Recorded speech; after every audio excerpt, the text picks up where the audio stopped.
Sistemas reticulados, también llamados vigas de reticulado, porque generalmente son vigas, aunque también hay columnas, vigas reticuladas, cabriadas, cerchas, vigas de alma calada, todo esto depende del país donde se hable o se traduzca el libro. No es lo mismo México, España, todos tienen distintos. Vieron que en Centroamérica por ejemplo, al hormigón se le dice concreto, bueno, hay varias cosas que le hablan de otra manera. Vigas de alma calada, estructuras alivianadas, justamente porque son, ahora vamos a ver la foto por si todavía no se ubicaron, de alguna de estas. Son de estas vigas que se usan para cubiertas, generalmente porque son livianas. Porque son livianas, entonces se usan para cubiertas. Generalmente son metálicas, pero también pueden haber de hormigón. Y de madera también, claro. Bueno, se usan para puentes. Por eso se les llama vigas de alma calada, porque digamos que tienen calado, o sea, son huecas. Uno puede pasar, tiene la ventaja de poder pasar conductos por entre las vigas. Voy a buscar el señalador. ¿Se ve esto azul? ¿Se ve algo azul en la pantalla? ¿Un señalador o no?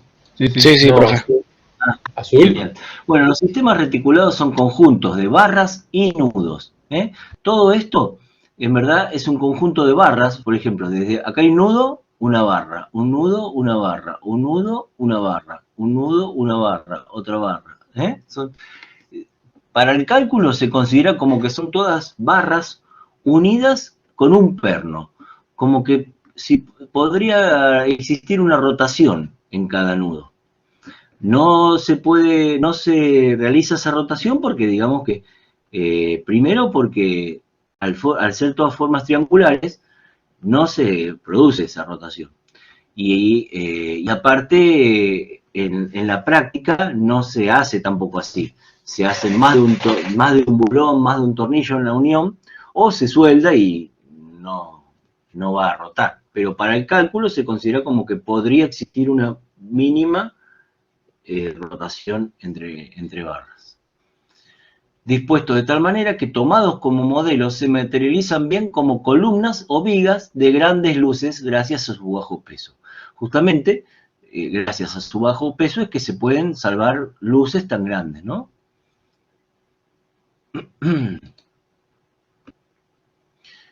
Esta es una casa donde tiene, fíjense, vigas de alma llena y vigas de alma calada o reticulados. ¿Ven? Y hasta vigas de madera, acá está. ¿Ven? Tiene un poco de cada una.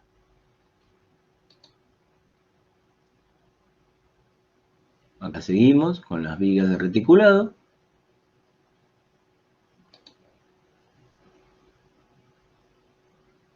Acá tienen más. Fíjense que más allá de que entre nudos hay, son barras, ¿no? Y tienen distintos números, se denominan distintos. Generalmente en los cordones, todo lo de abajo se les llama cordón inferior y lo de arriba cordón superior. Generalmente para practicidad se hace todo un solo perfil si es recto esto. ¿Se entiende? Para no estar uniendo barra por barra. Entonces se pone toda junta y listo. Y después se genera el reticulado soldándole de otra manera, así como está marcado acá, ¿no? Bueno, hay también fíjense, este bien espacial, es un reticulado bien espacial. Estos se pueden calcular como planos, digamos. Hay 1, 2, 3, 4, 5 o 6 que se pueden considerar planos y una vez que se calcula uno, los demás son iguales. Esto hay que tomarlo todo como un espacial, ahí en el espacio, ¿no? Un reticulado en el espacio. Esto también se puede llegar a hacer como plano con varios porque digamos que son una figura que se repite, digamos, ¿no? Esto también sería espacial, el que vemos en los campos.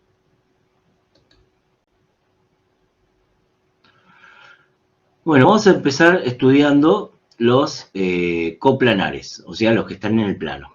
Las formas más usadas cuando son de madera son sencillamente un triángulo partido al medio, otro de la misma manera pero sin pendiente abajo, Y depende de la forma o la arquitectura, es que se los hace por estética o, por ejemplo, también para que soporten, cubran mayores luces. Por tener esta pendiente abajo, puede lograr hasta 8 metros y hasta 6, digamos que es lo más, o sea, se puede calcular para los metros que sean, pero digamos que es económico o efectivo para alrededor de estas luces, digamos.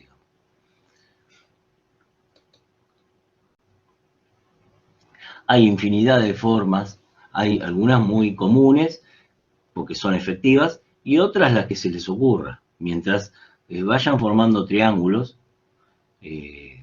las que se les ocurra. Por ejemplo, bueno, acá no, en este no está.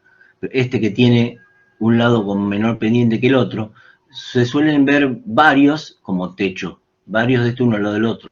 Y en el lugar donde tiene mayor pendiente, generalmente acá hay chapas de translúcidas, entonces ahí deja pasar luz.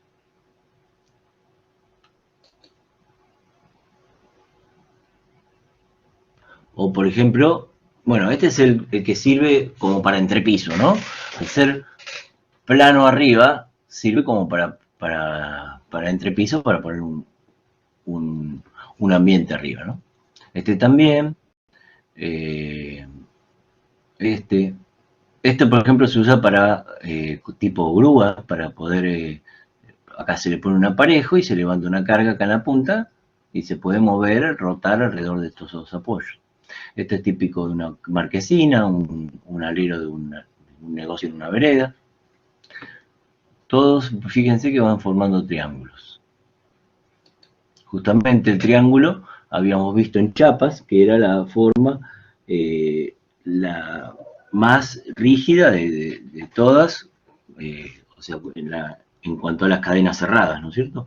Si yo tengo una cadena cerrada de 3 chapas, directamente es tan rígido que se comporta como una sola chapa. Bueno, cada barra que unen, que se marcan acá, se le llama chapa, cuya dimensión transversal es muy pequeña respecto a la longitudinal. O sea, la sección, las dos medidas de la sección, son muy chiquitas respecto a la longitud. Generalmente son esbeltas las barras. Y están unidas por nudos. Por ejemplo, es un reticulado simple. Un reticulado compuesto es el que podemos decir que es un reticulado a la izquierda, unido con un reticulado a la derecha, y unido con este tensor abajo para que no se abra. Pero para el cálculo, lo que voy es que, o sea, es similar el cálculo, pero no es igual porque, digamos, acá no tenemos un triángulo, ¿ven? Acá, en esta figura no es un triángulo, entonces por eso es compuesto, es uno más otro.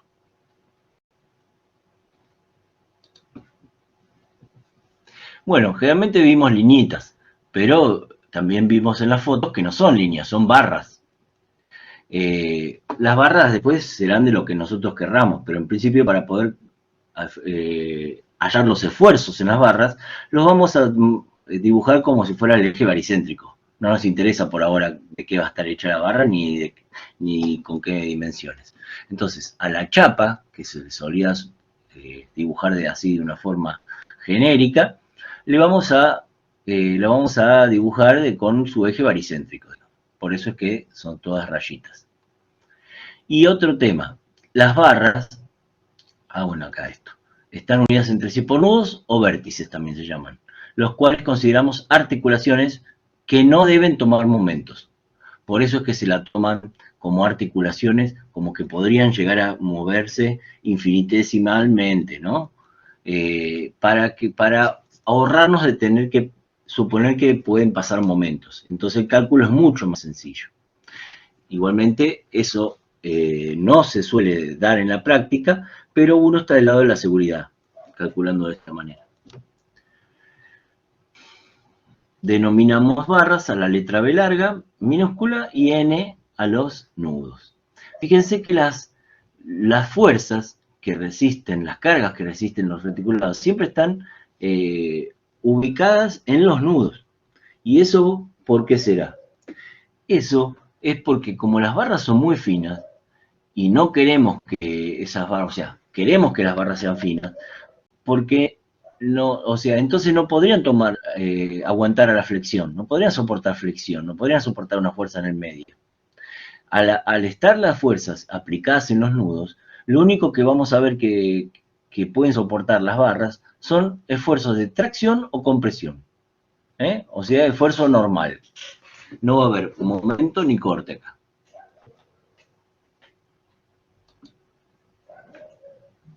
Acá hay un nudo materializado bastante bien teórico, porque fíjense que hay un perno, ¿ven? No siempre se hacen tan soldadas, tan unidas, tan unidas las vinculaciones. A veces se hacen como dice la teoría, ¿ven? Acá hay un perno. Quiero que ahora viene una foto acá, ¿ven? Fíjense, acá le está poniendo el perno, que podría llegar a generar una mínima rotación. O sea, esa mínima rotación es producto de alguna deformación o de dilataciones por alta temperatura, por ejemplo, para que no se revire. Profesor, Sí. Por ejemplo, la estructura de la facultad creo que está hecha así, ¿no? Con bulones. Sí, la facultad está hecha, pero no son reticulados. Son vigas, es una estructura metálica, pero no son reticulados, porque vos fíjate que las vigas en sí no son de arma calada, son de arma llena, son perfiles. Y las columnas también. O sea, las que son reticulados son las que están pintadas de rojo del laboratorio, las de arriba. ¿Las ubican? ¿Ubican las columnas del laboratorio que no hemos ido hasta arriba nosotros igual. No, pero desde afuera se ve. Sí, es el otro edificio, el que está en la otra cuadra. El que está, claro, eso antes tenía 2 pisos menos. Se le agregaron en forma liviana, porque no sé cómo fue el tema, se le agregó eso porque justamente querían agregar poco peso. Y le hicieron de forma reticulada, y están pintadas de rojo. Esas sí son reticuladas, son columnas reticuladas y supongo que debe tener vigas reticuladas, no me acuerdo.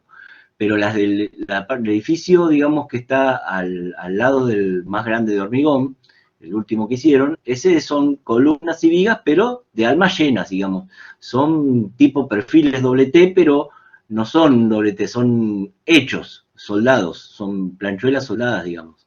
Se armaron, no se compraron hechos, digamos.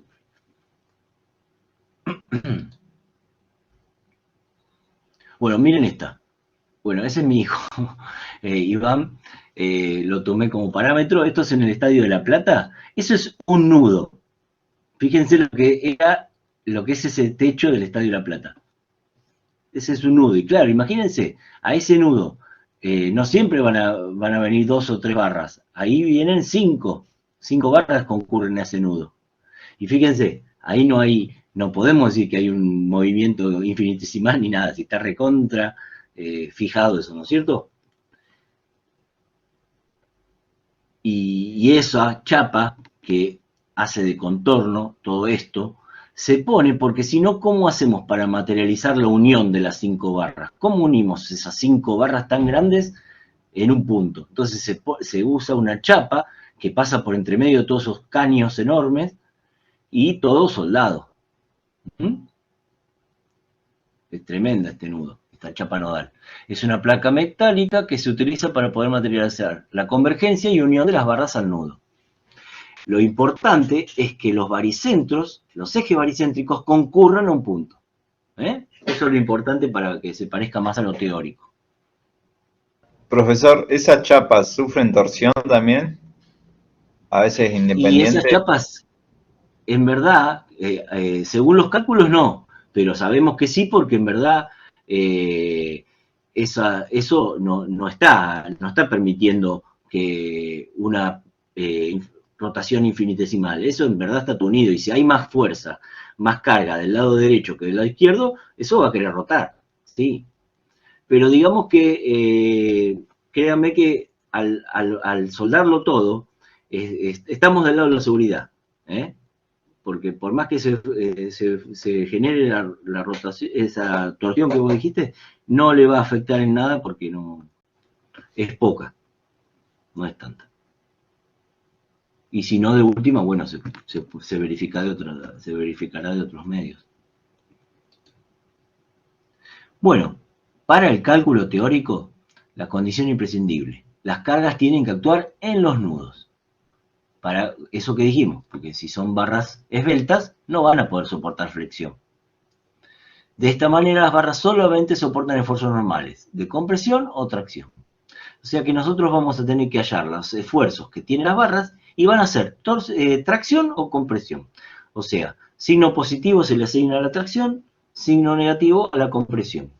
Y de acuerdo a eso se dimensiona, de acuerdo a tantas toneladas que me da que una barra está soportando, de acuerdo a las cargas que tenga encima, bueno, será que tengo que dimensionar y poner un tubo de 1 pulgada o un tubo de 2 pulgadas por un espesor más grueso o un hierro L más grueso que otro. Por ejemplo, si yo tengo esta barra AB y le aplico fuerzas, la menos P y la P, esta barra se está traccionando, ¿lo ven? La estoy tratando de estirar, alargar. En este caso, se está traccionando. Y nosotros van a ver que cuando las marquemos en los ejercicios, las vamos a marcar en verdad, no con estos, porque esta fuerza ya estaría molestando en la barra del lado. Esta porque está sola acá. Vamos a marcarla con los esfuerzos estos, porque esto en verdad son los esfuerzos internos de la barra. Y lo que a veces confunde es, la barra se está traccionando, sin embargo, nosotros le vamos a dibujar dos flechitas que van hacia el centro y nos va a confundir, parece que se está comprimiendo. En verdad, la barra se está traccionando, pero para poder evitar eso, hace fuerza hacia adentro, digamos. No es que se está comprimiendo, sino que está impidiendo ser traccionada. Por eso se llama que nosotros vamos a calcular los esfuerzos internos de la barra. ¿Son como unas fuerzas de reacción, profe? Claro, sí. Nosotros en verdad estamos como calculando las reacciones que la barra está está haciendo como para no ser rota, digamos. O sea, en verdad vieron que hay una fuerza y siempre veíamos que la misma fuerza del sentido contrario es la que está aplicada en la otra chapa. Y bueno, acá lo mismo. Si yo a la barra trato de alargarla con 5 toneladas, la barra va a tratar de hacer el esfuerzo interno de 5 toneladas para estar estática. Y en verdad, en teoría, esas son las que calculamos. Entonces, claro, al ser P menos P, P menos P, el sistema es un sistema nulo, está en equilibrio. Justamente así es como tenemos que calcularlo. Que el sistema siga en equilibrio. Averiguar cuánto tienen que valer los esfuerzos internos para soportar los esfuerzos externos. Bueno, esto es lo que expliqué recién. Positivo tracción, negativo compresión.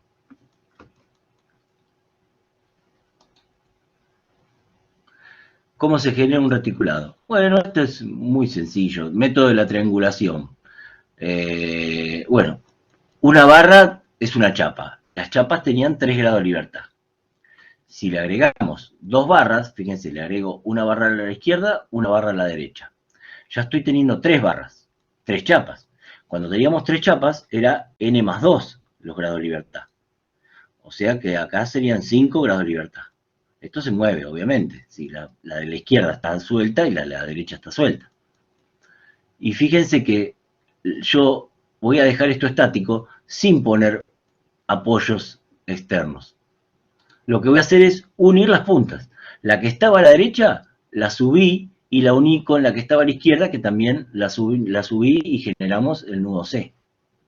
O sea que la unimos sin si acá habría un apoyo y acá otro, al final unimos las 3 barras sin agregar un apoyo externo. Se produjo una articulación, un apoyo interno entre ellas. Y esto funciona como una chapa sola. Si unimos los vértices extremos, se transforma en una chapa cerrada, una cadena cerrada de 3 chapas. que, como vimos en sistemas vinculados, tiene 3 grados de libertad. Se comporta como una única chapa. Es la figura de la cadena más rígida con menos cantidad de chapas. Y después podemos ir agregándole barras, y si vamos generando triángulos, va a seguir siendo rígido. Hay una formulita, porque hay veces que uno puede confundirse, y por ejemplo, si yo en vez de esta barra de acá, sale del D, pero no la uno en el C, la uno en el A. Y también voy a generar triángulos, pero ya se van a empezar a cruzar, y a veces sale bien, a veces no. Entonces, a veces son fáciles de ver. Estos vemos que son 2 triángulos, funciona bien, pero a veces no. Entonces hay una condición que hay que a veces verificar, que se llama condición de rigidez. Esta. La cantidad de barras de un reticulado bien hecho tiene que ser igual a 2 por la cantidad de nudos menos 3. Por ejemplo, ven este que está acá a la izquierda. Tenemos 1, 2, 3, 4, 5, 6, 7 nudos. Acá 7.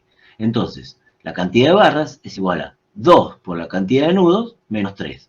O sea, 11. Y a ver, ¿es verdad que hay 11 barras? 1, 2, 3, 4, 5, 6, 7, 8, 9, 10, 11. ¿Ven? Si se da esa condición, es que está bien generado el articulado. ¿Ven? Acá también hay triángulos. Pero ¿qué pasa? Hay una barra que se cruza con otra. Y acá no hay un nudo. O sea que si en verdad estas barras se están cruzando como una está apoyada en la otra, digamos, pero no están unidas acá en el medio. Bueno, acá la cuenta también da. Fíjense, si hacemos la cuenta también nos dio 11 y 11. Pero ¿qué pasa? Esto, a ver, fíjense, acá hay un apoyo fijo, acá hay un apoyo móvil. Se dan cuenta que esto se mueve, ¿no es cierto? Esto, si yo le aplico una fuerza acá, este móvil se va a estirar, se va a ir hacia la derecha. Entonces, da la condición de rigidez, pero hay vinculación aparente. O sea, hay que tener cuidado de eso. A veces la condición de rigidez verifica, pero no tiene que haber vinculación aparente. Uy, qué lío que armé. Bueno, generalmente pasan estas cosas raras cuando pasamos barras sobre otras, que hay que tratar de que no pase eso. Bueno, con esta misma fórmula nos damos cuenta que si la cantidad de nudos por 2 es igual a 3, o sea, la fórmula era B igual 2n menos 3, ¿no es cierto? ¿Cuáles son las incógnitas? Los esfuerzos de las barras, eso es lo que queremos averiguar.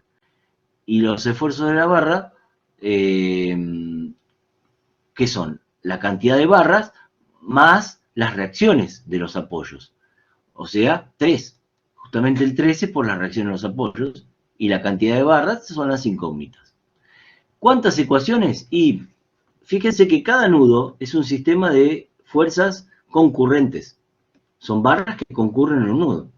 Y la estática nos dejaba plantear 2 ecuaciones por cada nudo. Entonces, acá también vamos a poder plantear 2 ecuaciones por cada nudo. Y vamos a tener 3 incógnitas, que son las reacciones, más la cantidad de barras. Justamente acá también se da que la misma fórmula, si la cantidad de ecuaciones es igual a la cantidad de incógnitas, el sistema es isostático. O sea, si se fijan, en la misma condición de rigidez, porque B es igual a 2n, y pasamos el 3 para allá, menos 3. ¿No? Si hay más incógnitas, ecuaciones que incógnitas, es hipostático. Si hay menos ecuaciones que incógnitas, es hiperestático. Nos sirve para las dos cosas la condición de rigidez, para saber si está bien generado y para saber si es isostático. Pero hay que mirarlo un poco para saber si no hay vinculación aparente.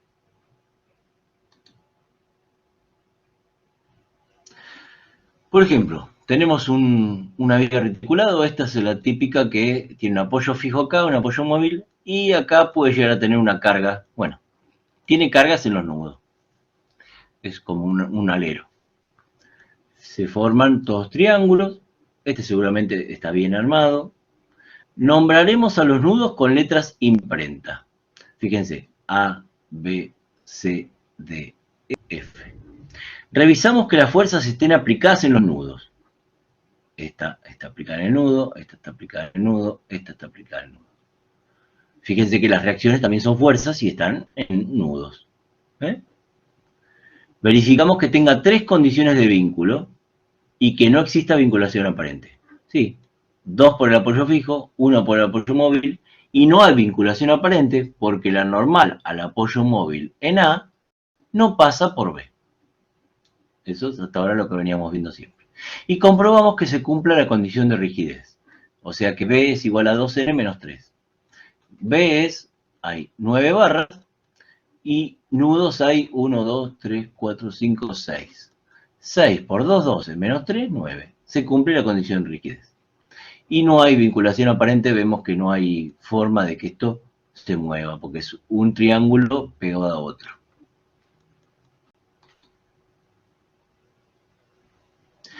Una vez que verificamos todo eso, queremos calcular las barras, le ponemos sentidos arbitrarios a las barras. Como siempre hicimos, cuando queríamos averiguar incógnitas, le poníamos sentidos. Que si nos daba positivo, estaban bien colocados, si nos dábamos negativo, los dábamos vuelta. Eso hacíamos antes. ¿Están ahí, no? Sí, profe. Sí. Sí. Cualquier cosa pregunten, ¿eh? Entonces, fíjense, en este caso no va a hacer falta que luego, cuando esté negativo, lo demos vuelta. ¿Por qué? Porque vamos a hacer así. Vamos a ponerle todos sentidos como si fueran positivas. Fíjense, positivo era tracción. Si había tracción, ¿para dónde apuntaban los esfuerzos internos? Hacia adentro. ¿Ven? Que están todas apuntando las flechitas para adentro. Porque las supongo todas traccionadas. Cosa que nunca puede pasar que todas estén traccionadas. Siempre tiene que haber una parte y un poco. No digo mitad y mitad, pero sí se van mezclando. Si una está traccionada, otra está comprimida y así. A veces hay 3 y 2, pero más o menos es pareja la cantidad de comprimidas como traccionadas. Pero bueno, yo las dibujé todas como si fueran traccionadas, o sea, las flechas hacia adentro. Recuerden por qué. Porque esto era el esfuerzo interno. En verdad, el esfuerzo que están recibiendo, si esto está así, es hacia afuera. Entonces, todas están como traccionadas. O sea que si me llegan a dar positivo, estaban bien. Bueno, justamente positivo es el sentido de que se denomina la tracción. Si me llega a dar negativo, y no hace falta que la dé vuelta, quiere decir que era compresión, y punto. Que va a haber varias que me van a dar negativa. Y no las doy vuelta, ya sé que son compresión y listo. No hay otra. Positivo, negativo, compresión, tracción o compresión. Entonces, observamos la triangulación para ver que es isostático, adoptamos sentido a las reacciones. Número de incógnitas. ¿Cuántas incógnitas vamos a tener? Bueno, en principio, fíjense, 3 por los apoyos, las reacciones, y 9 por las barras, 12. ¿Cuántas ecuaciones podemos realizar? Y bueno, en cada nudo, este es el método de los nudos, se separa cada nudo, por ejemplo, nudo F, nudo E, nudo D, nudo B, nudo C. En cada nudo es un sistema de fuerzas concurrentes y podemos plantear 2 ecuaciones, sumatoria de proyecciones en X, sumatoria de proyecciones, o sea, en Y y en Z en este caso. En un sistema de fuerzas concurrentes no tenía sentido una sumatoria de momentos, porque el único punto que hay es este y ninguna generaría momento en este nudo con respecto a este nudo. O sea, si analizo tampoco ninguna de estas va a generar momento respecto a este punto. Por eso se pueden plantear 2 por cada nudo. Y bueno, como no hay 1, 2, 3, 4, 5, 6 nudos, por 2, 12, entonces nos permite la estática poder calcular este sistema de 12 por 12. Pero no se crean que es tan difícil como calcular un sistema de 12 por 12. Porque podemos ir justamente con eso del sistema de los nudos, ir separando nudo por nudo para generar sistemas de 2 por 2. mucho más sencillos.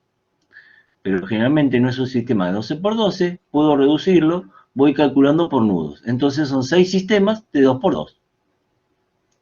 Las reacciones en los apoyos se pueden calcular al final o al principio, como se calcula, como estuvimos calculando hasta ahora las chapas, las vigas que estuvimos calculando. Podemos calcular primero las reacciones con las fuerzas externas, olvidándonos que hay barras con sentidos acá, o las podemos calcular después. En este caso, hay veces que no se puede después, hay que hacerlo antes. Pero fíjense, por ejemplo, yo puedo analizar nudo por nudo. Me fijo el nudo A. No lo puedo resolver con 2 ecuaciones, porque tengo 3 incógnitas. ¿Lo ven? El nudo C. No lo puedo resolver con 2 ecuaciones, con sumatoria de proyecciones en X y en Y, porque tengo 4 incógnitas. El nudo B, tengo 5 incógnitas. Entonces, por ejemplo, si yo quisiera empezar por el nudo A, tendría que primero calcular las reacciones como lo veníamos haciendo hasta ahora. Y una vez que tengo el valor de la reacción, sí puedo encarar el nudo A, porque podría plantear 2 ecuaciones y tengo 2 incógnitas. Y una vez que, pero ¿qué pasa? Calculo esto, paso al nudo C. Por más que, si yo calculo el nudo A y saco cuánto vale el esfuerzo en la barra 2, también sé cuánto vale que es el que está en la misma barra para el nudo C. Pero así todo, aunque sepa el valor de la barra, el esfuerzo en la barra 2, cuando analice este nudo voy a tener 3 incógnitas. No me sirve entonces. Y acá, por más que calcule estas dos, bueno, sí, acá sí, porque si yo calculo el nudo A, sé el valor del esfuerzo en la barra 1. O sea, sé también en la barra 1. Y si calculé las reacciones, solamente me quedan incógnitas la barra 4 y la barra 3. Entonces puedo seguir por acá. Y después voy a poder venir para acá. Que ya teniendo la barra 2 y la 3, voy a poder plantear 2 ecuaciones y sacar la 6 y la 5. ¿Se va entendiendo cómo es el tema? De ir analizando nudo por nudo, de acuerdo a que vayan quedando 2 incógnitas.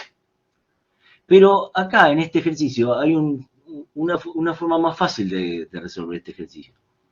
Y ni hace falta calcular las reacciones, si no es que las necesite. Puedo empezar por el F. Fíjense, sin calcular reacciones puedo empezar por el F. Tengo 2 incógnitas. Y una vez que termine de hallar los esfuerzos 8 y 9, sigo al E. Ya teniendo 9, obtengo el 7 y el 6. Y después puedo seguir con el D, porque ya tengo el 8 y el 7, me van a faltar el 4 y el 5. Y así voy avanzando.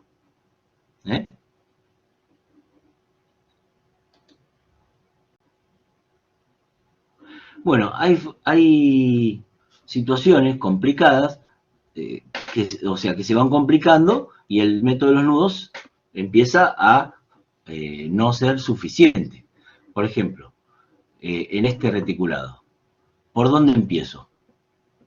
Porque por más que yo calcule las reacciones, estas y estas, que acá hay 2, ¿no? No puedo empezar por este nudo porque tengo 3 barras, no puedo empezar por este nudo porque tengo 3 barras, y no puedo empezar por ningún otro. Entonces, si no puedo dividirlos por nudos, tendré que calcular un conjunto, todo en conjunto, o sea, va a ser un sistema. Fíjense, si tengo 27, en conjunto tengo 27 barras y 15 nudos. La cuenta de esta me da bien. Pero bueno, va a ser un sistema de 27 por 27. Se imaginan que ahora con calculadora es más fácil, pero hace 30 años, 40, lo miraban mal a uno si le decía calcular un sistema de 27 por 27. Entonces, se hacían artilugios. O sea, un sistema de 30 por 30, o si calculo las reacciones, queda de 27 por 27. Si no tengo computadora es muy difícil. Bueno, entonces Ritter se encontró un sistema para poder calcularlos sin tener que hacer un sistema de 27 por 27, que antes era una barrera inquebrantable. Entonces, por el mismo método que vimos en sistemas de fuerzas, el método Ritter también se aplica acá, porque justamente acá también son todas fuerzas. Lo que dice Ritter es que hay que cortar al reticulado en dos. Y el corte tiene que cortar a 3 barras que no sean concurrentes. Por ejemplo, este corte no sirve, ¿ven que puse no? Porque son 3 barras que son concurrentes en A. Este corte no sirve, porque esta barra, esta y esta, está bien, no son concurrentes todas al mismo punto, porque esta con esta se concurren acá, esta con esta concurren acá, y esta con esta concurren allá. Pero ¿qué pasa? No lo estoy dividiendo en dos, porque me falta cortar esta. Este sí es válido, y este sí es válido. Estoy cortando 3 barras que no son concurrentes y dejan a la estructura dividida en dos. Entonces, de esa manera, se puede aplicar el método Ritter, que era momentos, tomando momentos, o sea, generando 3 ecuaciones de momentos, donde se van cortando las barras. Por ejemplo, si uso estaría cortando la barra de abajo con esta, y tomaría momento con respecto al punto A, que es donde se cortan las barras. Entre estas dos, tomaría momento con respecto al punto D, y entre la de arriba y la de abajo, como son paralelas, ya no tomaría una ecuación de momento, sería una ecuación de proyecciones respecto de un eje C. ¿Mm? Profe, Sí, en ese ejemplo, las dos barras de arriba no son concurrentes en el nudo D. sí, pero tienen que ser las 3 concurrentes al mismo punto para no servir. Ah, ok. Como por ejemplo, las de acá a la esquina. Estas tampoco son concurrentes al mismo punto, pero no cortan a la estructura en dos. Y estas cortan a la estructura en dos, y las 3 no son concurrentes al mismo tiempo.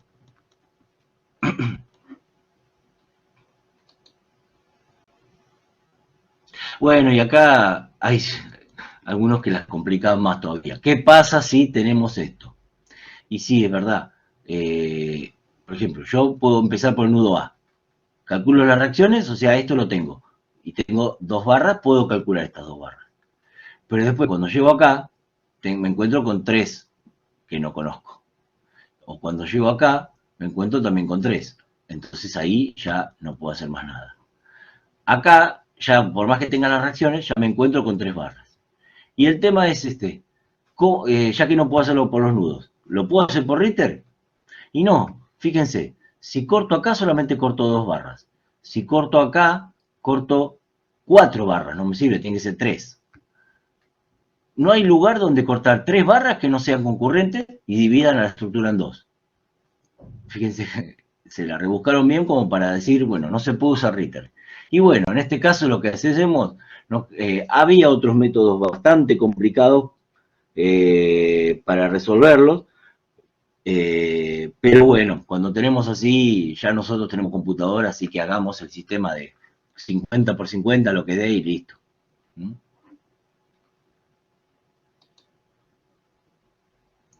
Bueno, y después están los sistemas espaciales.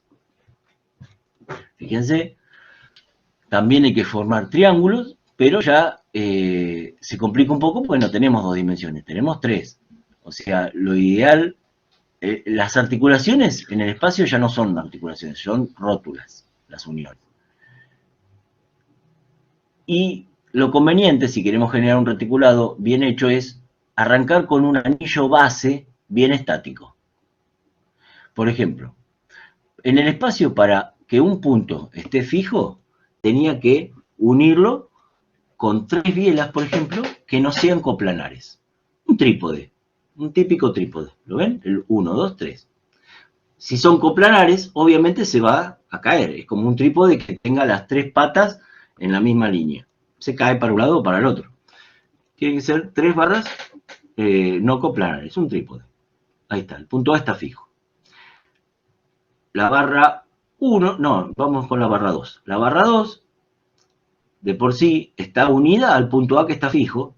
Por lo tanto, solamente le faltan 2 patas más. Con 2 patas, que no lo deje, que no sean coplanares con el 2, forma otro trípode con la barra 2 y estas 2 nuevas bielas que le pongo. Entonces ya el nudo B queda fijo. del nudo D saco una barra 3, que con dos otras bielas, que estas tres no sean coplanares, entonces también un nudo se queda fijo. Y el D, al tener la barra 1 que se une a un punto fijo, y la 4 que se une a un punto fijo, con uno más ya queda, que no sea ninguna de estas tres coplanares, queda fijo el D. Y una vez que ya me aseguro de tener un anillo base estático, bien en equilibrio, fijo, a ver qué dice acá. A las bielas las llamamos B' para diferenciarlas de las B de las barras. Eso es lo que decía acá. Bien. Y una vez que tenemos el anillo base, empezamos a poner las barras superiores. ¿Ven? Acá está bastante complicado. Fíjense, el anillo base sigue siendo el mismo, pero queremos empezar a darle volumen. Entonces, ponemos una barra 5, por ejemplo. Pero la barra 5, ¿cómo la sostenemos? Y con un puntal acá, que sería la barra 9, agarrada del punto B que está fijo, y un punta que sería la barra 12 hacia el punto D que está fijo. Entre la barra 12, la 9 y la 5, podemos decir que tenemos el punto E fijo. Entre las tres, no son coplanares, generan un punto E fijo. Del mismo modo, así como en el C pasa lo mismo. La 7 con la 10 y con la 11 generan que el punto G queda fijo. Y una vez que tenemos G y E fijo, el H es uniéndonos con la barra 16 al E, con la barra 15 al G y la 8 al D, generamos fijo el H y después del mismo modo generamos fijo el E. Y entonces así podemos estar tranquilos que de esta manera logramos un sistema reticulado en el espacio fijo. Todos se van generando triángulos, menos en el medio, ¿no? En el medio, bueno, eso es lo que se forme. Van a ser un cuadrilátero, pero digamos que las paredes son todas triangulares. En el espacio, ya los grados de libertad no son 2 por n, son 3 por n. Podemos hacer sumatoria de x, sumatoria de y, sumatoria de z por cada nudo. O sea que cuando tengamos uno en el espacio, a un nudo que le lleguen 3 barras lo podremos calcular. Lo que no vamos a poder es si le llegan 4. Entonces hay que empezar por los nudos donde solamente lleguen 3, o menos, o 2. Si llega, no creo que haya alguno con 2, dije cualquiera. Debe ser 3 el mínimo, claro, si no, no queda fijo. Y bueno, fíjense, las incógnitas, antes teníamos las barras más 3, porque las reacciones eran 3. Bueno, acá las reacciones son las bielas.